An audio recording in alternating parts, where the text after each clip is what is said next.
Shalom ho sa inyong lahat. Isa pong magandang umaga at mapagpalang umagang aking pagbati sa inyo sa ating pong pagdiriwang na ito ng ika-6 na linggo sa panahon po ng muling pagkabuhay, 6th Sunday in the Easter time. Brothers and sisters, ang dami po nating matututunan sa umagang ito. Sana po'y maghanda tayo at manabik ho tayo sa ating pag-aaral na ito ng banal na salita ng Diyos. Sana po'y tinawag nyo na, tawagin nyo ang inyong mga kasambahay, mga kapitbahay, nakahanda na siguro yung inyong mga lapis o ballpen at inyong susulatan para sa ating pag-aaral na ito ng banal na salita ng Diyos. Ang utos po sa atin ni San Pedro na naririnig natin sa mga pagbasang ito ay continue to grow in the grace and knowledge of our Lord and Savior Jesus Christ. Yun ang layunin ng ating palatuntunang Word Made Flesh. At tulungan tayong lahat na umunlad, lumago sa ating pagkakilala sa ating Panginoon tagapagligtas ni Jesucristo. At yun ho magdadala sa atin sa buhay Diyos na atin hong pinagpapasalamat sa Panginoon sa panahon ito ng muling pagkabuhay. Binabati ko ho ang lahat ng mga pari, mga kaparian, mga madre, mga religyosa, mga katikista, mga nagbabahagi ng banal na kasulatan sa kanilang mga komunidad. At lahat po kayong nariyan, ano man ang kanyong kalagayan, sana madatnang kayo ng ating palatuntunang itong puspos ng pag-asa. Sana po'y humanda tayo sa ating pagdiriwang na ito ng ating palatuntunang Word Made Flesh.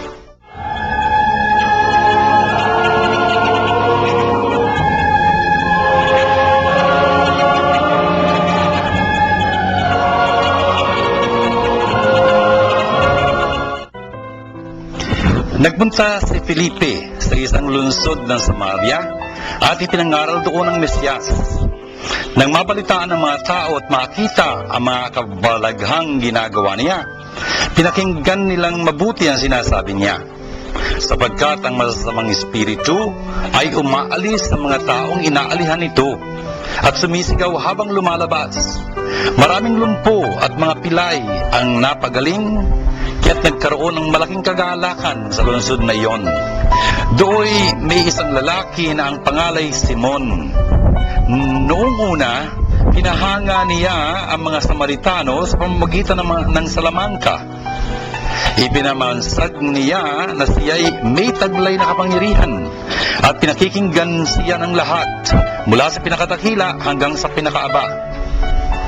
Ang lalaking ito ay tinatawag na dakilang kapangyarihan, ang kapangyarihan ng Diyos, sabi nila. Mahabang panahon ding sila'y pinahanga niya sa pamamagitan ng kanyang salamangka, kaya't siya'y patuloy na pinakinggan nila. Ngunit, nang ipangaral ni Felipe ang mabuting balita tungkol sa paghahari ng Diyos at tungkol kay Jesucristo, sila'y sumampalataya at napabautismo, lalaki at babae. Pati si Simon ay nasumampalataya rin. At nang mabautismohan ay at palaging sumasama kay Felipe. Humanga siya na makita niya mga kababalaghan. Nang mabalitaan ng mga apostol na nasa Jerusalem na tinanggap ng mga Samaritano ang salita ng Diyos, sinugo nila roon sina Pedro at Juan. Pagdating noon, ipinalangin nila ang mga Samaritano upang sila'y tumanggap din ng Espiritu Santo, sapagkat hindi pa ito bumababa sa kanino man sa kanila. Sila'y nabautismuhan lamang sa pangalan ng Panginoong Hesus, at pinatong nina Pedro at Juan ang kanilang kamay sa kanila at tumanggap sila ng Espiritu Santo. Ito pong ating pagbasa na hango uli sa mga gawa ng mga apostoles, ika-8 kabanata, ay nagsasalaysay po ng pagpapatuloy ng gawain ng pagpapalaganap ng magandang balita.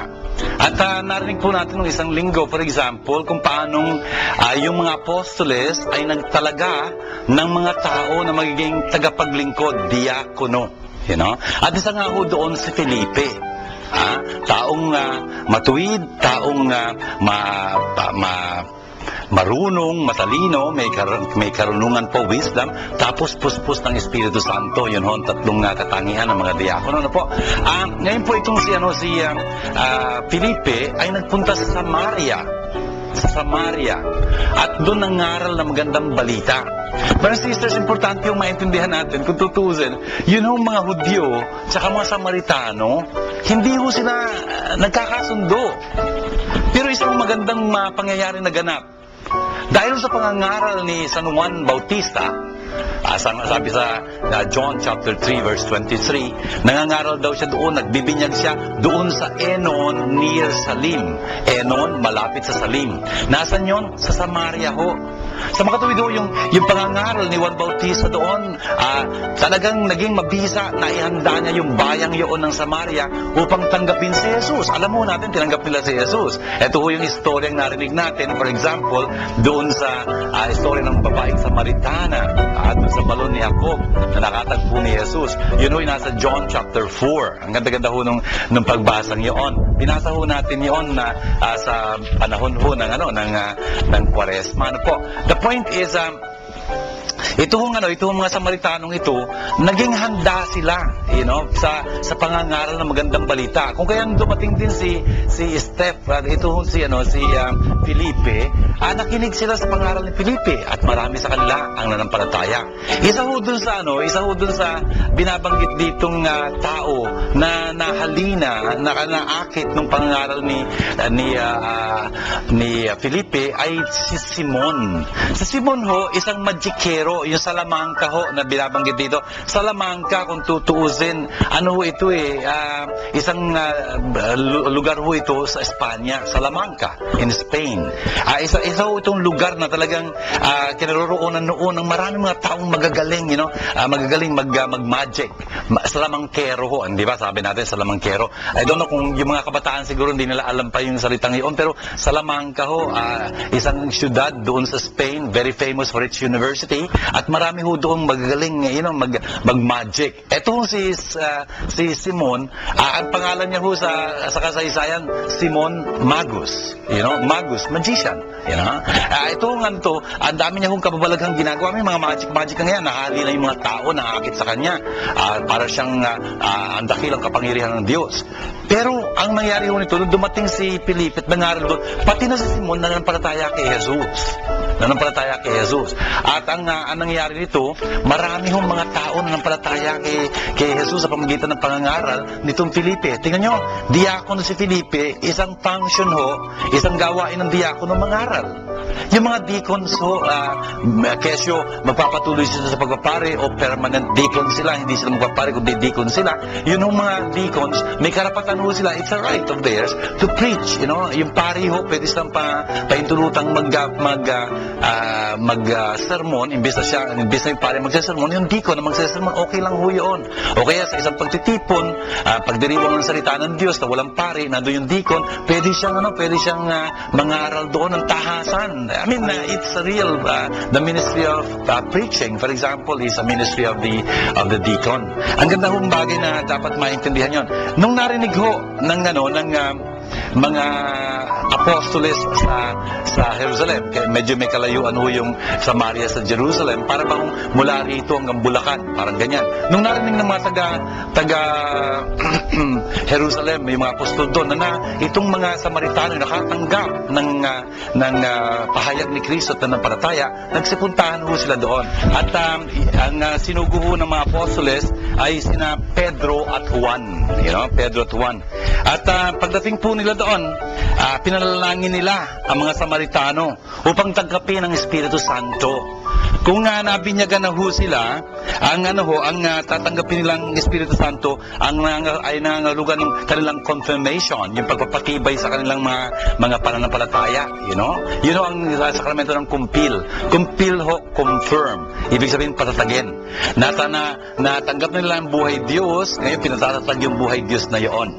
Anyway, kaya nga, sila'y nabinyagan lang kasi, kaya ngayon pinagdasal sila ng mga apostoles at tinanggap nila ang Espiritu Santo.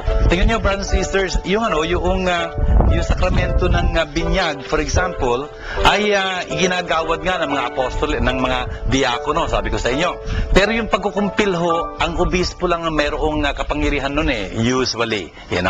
Kung kaya nga, ang mga apostoles kinailangan pumunta ron upang sila'y kumpirmahan o kukumpilan. Yan ang sinasabi natin. At paano ang ginawa nila doon? Pinatong nila ang kanilang mga kamay at tinanggap nila ang Espiritu Santo.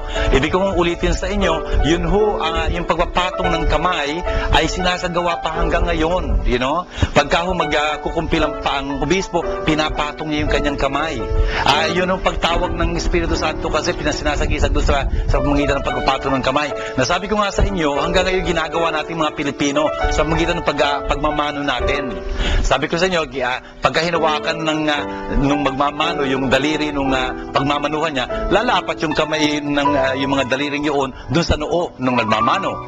Pero imbis na yung daliri ang kinuha, yung kamay ang kinuha, for example, lalapat yung kamay doon sa kanyang ulo. Yun yung praying over. Brothers and sisters, napakaganda hong bagay noon na hindi mawala dapat sa ating lipunan bilang mga Katoliko, bilang mga Kristiyano. Tingnan nyo, marami hong mga bata hindi na nagmamano, hindi man lang niya siguro alam kung ano pagmamano. Bakit? Hindi na ituro ng mga magulang. Bakit? Siguro yung mga magulang hindi din sanay magpamano o kaya hindi nila alam kung ano ibig sabihin ng mga pagmamano o kaya hindi nila na-explain sa mga bata. Pero dapat i-explain ho natin yun. Siguro pagkukulang din namin mga pari yun, hindi namin na-explain sa inyo. Pero ang importante ho nito, maintindihan natin. Yung pagmamano ho ay pagtawag ng pagpapala ng Diyos sa mga pinamamanuhan. At mga magulang, dahil kayo nagpasa ng buhay sa mga anak ninyo, hindi lang buhay ng katawan, kundi buhay ng pananampalataya sa pamamagitan ng binyag sa kanila, talagang ginagalang kayo at tinitingala kayo ng inyong mga anak. Dapat ganon. Kung kaya pinagmamanuhan nila kayo, sa inyo ho sila humihingi ng pagpapala. Yung blessing. Kung kaya, pagka nagmamano sa inyo, dapat talagang i-bless nyo sila. Say a blessing, any kind of blessing. Pagpalain ka ng Diyos, kaawaan ka ng Diyos, mahal ka ni Jesus, patnubayan ka niya, etc. Ano man yung gusto niya sabihin, kahit na paano yun, God bless you, for example, ganoon.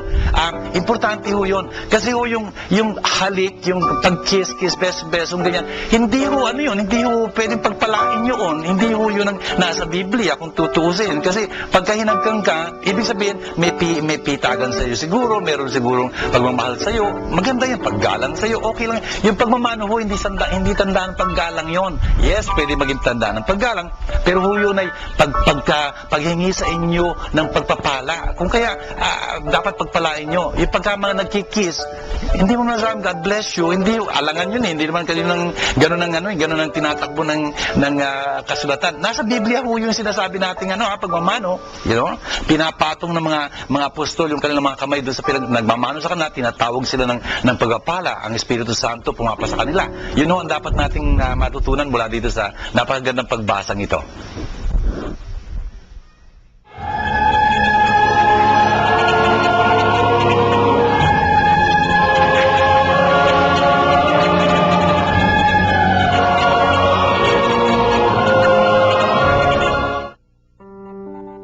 Idambanan ninyo sa inyong puso si Kristong Panginoon.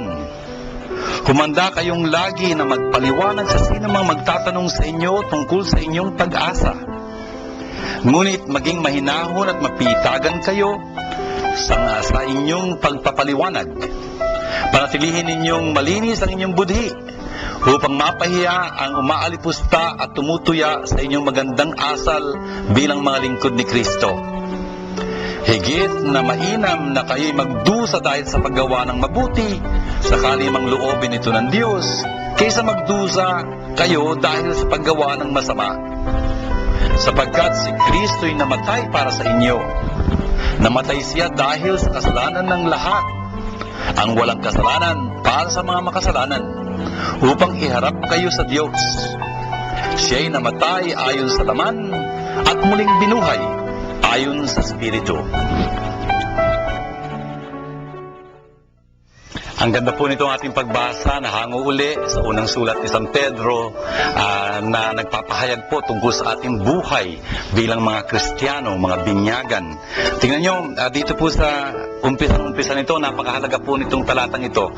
1 Peter chapter 3 verse 15. Ang sabi niya, idambanan niyo sa inyong mga puso si Kristo bilang Panginoon.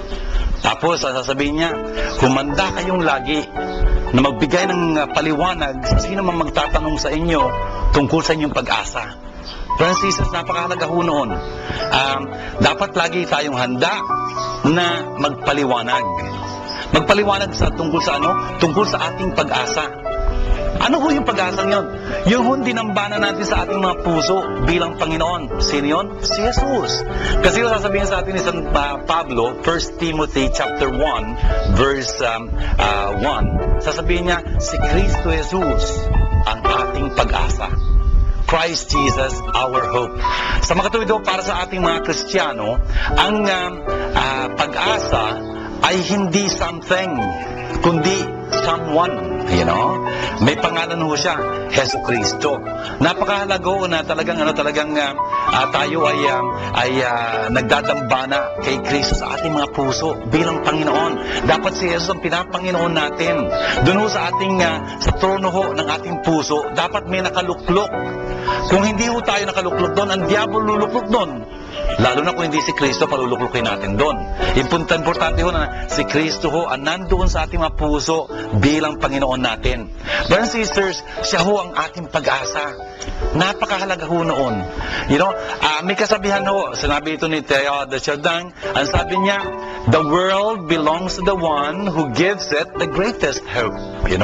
Ang nagbibigay sa mundo ng pinakamalaking pag-asa, ang siyang magmamayari ng mundo pagka nagkataon. Brothers and sisters, kung totoo yun, ang magmamayari ng mundo talaga ay walang iba kundi si Jesus. Bakit? Si Jesus kasi ang nagbibigay sa atin ng pag-asa. Napakalaking pag-asa. Ni kamatayan, hindi tayo malulupig. Si Kristo kasi namatay, ngunit si Kristo yung nabuhay. At yun ang binapahagi sa atin ni Jesus. Yun ang ating pinagdiriwang sa panahon ito ng muling pagkabuhay. Yung ating muling pagkabuhay kasama ni Jesus sa manggitan nga ng ating binyag.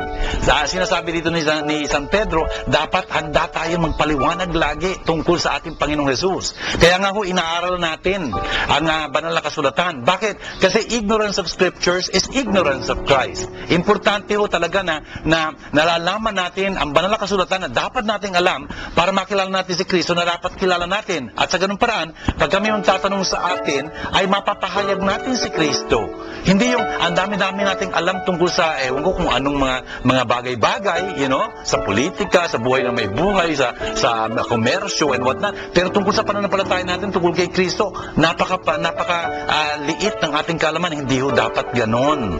Sasabihin ho sa atin ni San Pedro, by the way, at the very end of his letter, in the second letter of St. Peter, chapter 3, verse 18, yung huling-huling talatang yon, sasabihin niya dito, magpatuloy kayo sa paglago, sa kabutihan, sa biyaya ho, at sa pagkilala sa ating Panginoon at tagapagligtas na si Yesu Cristo. Notice that it is a challenge that being given to us by St. Peter. He tells us, grow, continue to grow in the grace and knowledge of our Lord and Savior, Jesus Christ. Ang dapat na mangyari. Talagang lumalago tayo sa pagkaalam natin, pagkilala natin kay Kristo, upang sa ganun parang pagka mayroon magtatanong sa atin, mapapahayag natin. Pag kami pagkakataon na talagang maibahagi natin si Jesus, makakapagbahagi tayo. Hindi yung kuti ko man lang ang labi natin, talagang tameni tayo. Pagka pinag-uusapan tungkol sa pananampalataya, hindi yung dapat ganon.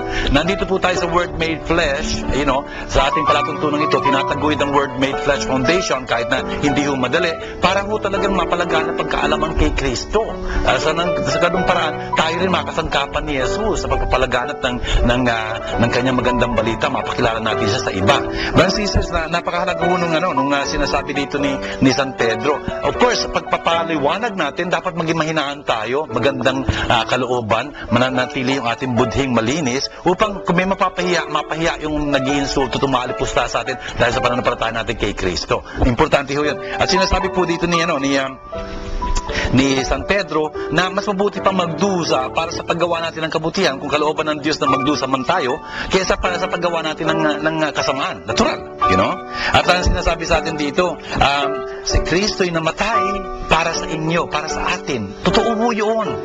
Kaya nga po yung pangungurus natin dapat laging maging napaka maluwalhati. Dapat po pinagmamalaki natin. Yun ang sabi ni San Pablo sa Galatia, sulat niya sa mga taga-Galatia, chapter 6, verse 14. 17. Ang sabi niya ho doon, wala na akong pagmamalaki pang iba kundi ang krus ni Kristo. Importante ho yung sinabi niyo ni San Pablo, I will boast of nothing else but the cross of Christ. Kung kaya nga ho yung pangunguros natin, dapat maging maluwalhati. Maluwalhati.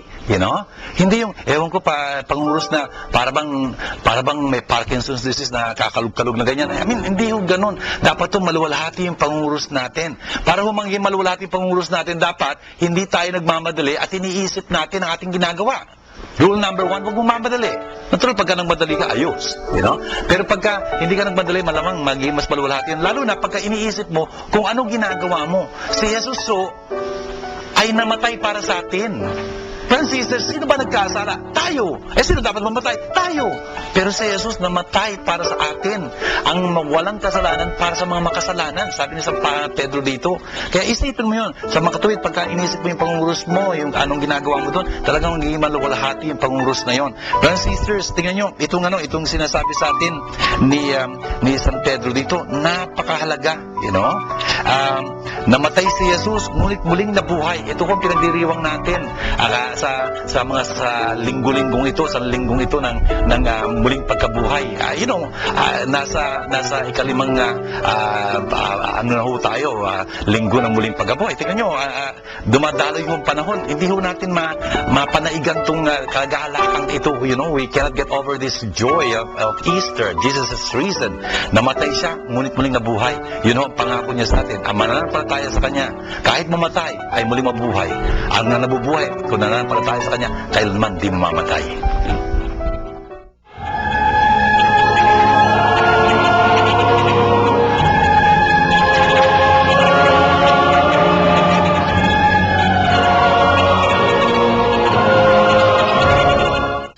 Kung iibig ninyo ako, tutuparin ninyo ang aking mga utos. Dadalangin ako sa Ama at kayo'y bibigyan niya ng isa pang patnubay na magiging kasama ninyo magpakailanman. Ito'y ang espiritu ng katotohanan na hindi matatanggap ng sanlibutan sapagkat hindi siya na makikita ni nakikilala ng sanlibutan. Ngunit nakikilala ninyo siya sapagkat siya'y sumasa inyo at nananahan sa inyo. Hindi ko kayo iiwang nangungulila. Babalik ako sa inyo. Kaunting panahon na lamang at hindi na ninyo makikita ng sanlibutan. Ngunit ako'y makikita ninyo. Sapagkat mabubuhay ako at mabubuhay din kayo. Malalaman ninyo sa araw na iyon na ako'y sumasa Ama, kayo'y sumasa akin, at ako'y sumasa inyo. Ang tumatanggap ng mga utos ko at tumutupad nito, ang siyang umiibig sa akin. Ang umiibig sa akin ay iibigin ng aking Ama, iibigin ko rin siya, at ako'y lubusang magpapakilala sa Kanya. Ito pong mga pagbasang ating narinig para sa Ebanghelyo ng araw na ito ng pagdiriwang ng muling pagkabuhay ng Panginoon, ikalimang linggo, ay hango pa rin sa ikalabing-apat na kabanata ni San Juan. Ito pong kabanatang ito, from chapter 13 hanggang 17 po, 13, 14, 15, 16, 17, ito pong limang mga kabanatang ito ay nagsasalaysay ng mga pangyayari na nagganap doon sa huling hapunan ng Panginoon. Ito po, nasa chapter 14 tayo, at nasa loob tayo ng salaysay na ito. Ito po ay napakahalaga ng tinuturo dito kasi mga huling turo na po ito ni Jesus. Sandali na lang darating siya papatayin, you know? Kung kaya ito na mga huling mga panalita niya, huling habilin niya, masampatuwid sa kanyang mga alagad. Kapag huling habilin, as you can imagine, tinatanim ho yun, hindi lang sa isipan, kinikimkim ho yun sa puso. You know? Always read the text in context. These are the very last words of Jesus. Kung kaya napakahalaga nito para sa mga disipulo niya. Ang sabi niya dito, kung iniibig ninyo ako, tutuparin ninyo ang aking mga utos. Napakahalaga ho noong katuturan na tinuturo sa atin ng Panginoon doon. Kasi kung talagang mga disipulo tayo ni Kristo, pakikinggan natin yung tinuturo at inuutos niya. Kung binapanginoon natin siya at yun ang turing natin kay Jesus, siya ang ating Panginoon at tagapagligtas, sa mga tuwido, dapat talagang sinusunod natin ang kanyang mga utos. Hindi pwede natin sabihin na Panginoon natin si Jesus, tapos hindi naman natin sinusunod ang kanyang tinuturo, tinuutos. Lord, Lord, Lord, tapos wala naman tayong pagtupad sa kanyang kalooban. Hindi ho pwede yun. Kaya nga, ang sinasabi ni Jesus, kung niibig ninyo ako, tutuparin niyo ang aking mga utos. Para ho ba mga magulang, hindi mo masasabi sa nanay, tatay mo, mahal ko kayo tatay, mahal ko yung nanay. Tapos mag-inutusan ka naman, bali wala naman, hindi mo naman sinusunod. Ibig sabihin nun, yung pag-ibig doon, parang buhang bibig lang yun, parang salita lang yun. Hindi ganun dapat. Anyway, ang sabi ho dito ni Jesus, dadalangin ako sa Ama at kayo bibigyan niya ng isa pang patnubay. Unfortunately, yun ang kanyang translation ng Parakletos. Parakletos ho, paraclete sa English. Ang counterpart ho nun sa English, advocate. Advocate. Sa Espanyol ho, abogado. Sa Tagalog, abogado. Yun ang tagapagtanggol. Yun ang ibig sabihin ng parakletos. Sabi dito ni Jesus, bibigyan pa kayo ng isa pang tagapagtanggol, isa pang parakletos. Bakit isa pang? Kasi meron ng parakletos tayo, meron na tayong tagapagtanggol. Meron na tayong advocate with the Father. Yun ang sinabi sa atin ni San Juan sa kanyang unang sulat, 2 kabanata. In Jesus is our advocate before the Father. Yun ang sabi niya. Kung kaya si Jesus ngayon na nagsasalita sa atin, sasabihin niya, meron pang isa pang pa-advocate na bibigay sa atin ng Ama. At yun ang Espiritu, ang Espiritu Santo, ang Espiritu ng katotohanan. Brothers and sisters, napakahalaga nito. Ang Espiritu Santo ng katotohanan, ang Espiritu ng katotohanan, ang Espiritu ni Kristo, ang iiwan sa atin ni Jesus para maging tagapagtanggol natin. Napaka-importante ho ng papel ng Espiritu Santo sa buhay natin bilang mga Kristiyano. Tatlo ho yung kanyang gagawain. Unang-una sa lahat, siya ho ang magpapaalala sa atin ng lahat, ng itinuro sa atin ni Jesus. Something about the past, He will remind us. Tapos siya ang maaakay sa atin tungo sa buong katotohanan. He will lead us in the whole truth. Brothers and sisters, napakahalagang bagay noon. Ang papel ng Espiritu Santo, papakilala niya sa atin ang buong katotohanan. At ang buong katotohanan para sa ating mga Kristiyano, hindi it's something. It's not just in the head. It is a relationship with Jesus Christ na nagsabi, ako ang daan at ang katotohanan at ang buhay. Napakahalagang bagay na maintindihan natin, ang Espiritu ho ng katotohanan ang siya magpapaunawa sa atin ng katotohanan. Tapos hindi lang ho yun, ang Espiritu Santo din ang magbubunyag sa atin, ang maglalahad sa atin. He will declare to you ang mga bagay na mangyayari pa. Those things that are to come. Notice, yung function ng Espiritu Santo ay pang nagdaan, pang kasalukuyan, pang hinaharap. Napakahalaga po na maintindihan natin to. At ang sabi dito ni Jesus, hindi ko kayo iiwang nangungulila. I will not leave you orphans. Lilisan ako ngayon, pero hindi kayo magiging ulila. Bakit? Makakapiling ninyo ang Espiritu Santo. Ang Espiritu ni Kristo. Siya ang talagang bubuhay sa atin. Napakahalaga pong bagay nitong sinasabi sa atin ni Jesus. Oo, ang ganda-gandang kapiling natin si Jesus. Pero maglalaho lang ho siya sa paningin natin, hindi niya tayo iiwan. Bakit? Siya Emmanuel. Sumasa atin ng Diyos. Ayun ang pangako niya sa atin nung sinabi niya sa wakas ng Ebanghelyo ni San Mateo, tandaan niyo, ako'y kapiling ninyo hanggang sa wakas ng panahon. Wala hong iwanan ito. At patadama ho sa atin ni Jesus na kapiling natin siya sa magitan ng kanyang Espiritu. Ang Espiritu ho ng katotohanan. Tapos ang sabi dito ni Jesus, ang tumatanggap sa mga utos ko at tumutupad nito, ang umiibig sa akin. Sabi niya ganyan. Brothers and sisters, yung, sabi ko nga, tingnan nyo yung umpisa ko nitong pagbasa natin, saka yung dulo ng ating pagbasa, ay tungkol sa pag-ibig at pagtupad. Sabi doon sa umpisa kasi, ang umiibig, kung iniibig ninyo ako, tutuparin niyo ang aking mga utos. Tapos dito naman ang tumatanggap ng mga utos ko at tumutupad nito, ang siyang umiibig sa akin. Parehong-pareho yun.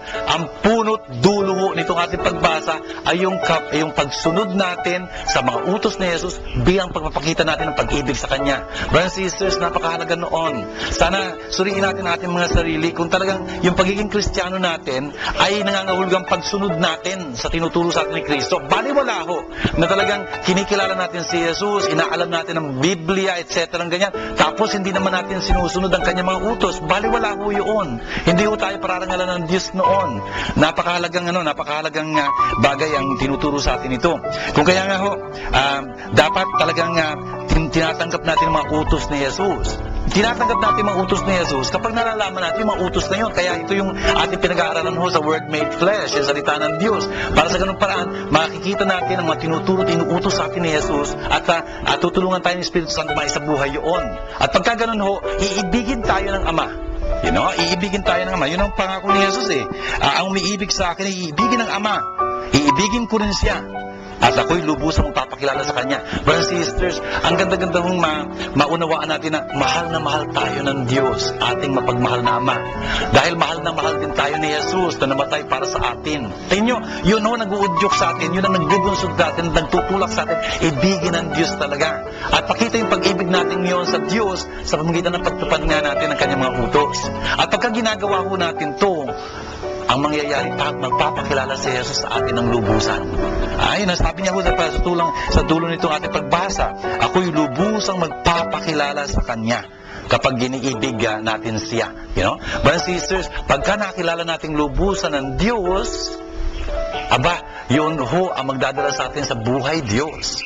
Knowledge of the Father as the one true God and knowledge of Jesus Christ as God's sent, ito ho ang buhay Diyos. Yun ang sabi ni Jesus sa atin sa John chapter 17 verse 3, hindi ho ba? At pagka nagkatotoo yun, ang ligaligaya ho natin talaga. Wala ho makaagaw, makananakaw nung kaligayahan natin iyon. Dito pa man sa lupa, nadarama na natin ang langit. Dahil kapiling natin si Jesus, kapiling natin ang Kanyang Ama. Brothers and sisters, ito ho ang layunin ng Word Made Flesh, na makilala natin mas lubusan si Jesus. Hindi natin makikilala ang lubusan si Jesus kung hindi natin kilala o alam ang Kanyang banal na salita. Ignorance of the Scriptures is ignorance of Christ. Kung kaya ho, gumugugol tayo ng oras at panahon at gastusin dito sa ating palatuntunan ito para ho sa inyo, para matulungan kayo na mas mapalapit sa Panginoon dahil mas nakikilala natin siya dahil naunawa natin mas lalo ang Kanyang banal na salita. Sana ho ito'y maging pagpapala sa ating lahat.